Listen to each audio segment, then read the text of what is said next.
হামলা, গুলি, মৃত্যু সত্ত্বেও পিছু হটছে না আন্দোলনকারীরা। কোটা সংস্কার আন্দোলনকারীদের ওপর সোমবার থেকে হামলা শুরু করে ছাত্রলীগ। সাধারণ শিক্ষার্থীদের ওপর লাঠি ও বাঁশ নিয়ে নির্বিচারে আক্রমণ করে তারা। বাদ যায়নি মেয়েরাও, এমনকি হাসপাতালের জরুরি বিভাগেও হামলা করে ছাত্রলীগ।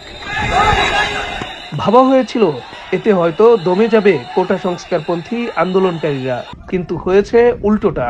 সারা দেশের বিভিন্ন বিশ্ববিদ্যালয়ের হলগুলোতে রাতভর ছাত্রলীগের হামলার পরও সকাল থেকে আবারও আন্দোলনে নামে শিক্ষার্থীরা। মঙ্গলবারের আন্দোলন শুধু ঢাকা বিশ্ববিদ্যালয় কেন্দ্রিক থাকেনি, এটি পুরো রাজধানী সহ বাংলাদেশের প্রায় সব জেলায় ছড়িয়ে পড়েছে। শুধু বিশ্ববিদ্যালয় নয়, রাস্তায় নেমেছে স্কুল কলেজের ছাত্রছাত্রীরাও। কোনোভাবেই শিক্ষার্থীদের আটকাতে না পেরে তাদের উপর ছাত্রলীগের ক্যাডাররা গুলি ছোড়ে। পুলিশও গুলি করে ভয় দেখানোর চেষ্টা চালায়। সংঘর্ষে দেশের বিভিন্ন জায়গায় বেশ কয়েকজনের মৃত্যুর খবরও পাওয়া যায়। তারপরও আন্দোলন চলছেই। গুলির ভয়েও পিছিয়ে পড়ছে না আন্দোলনকারীরা।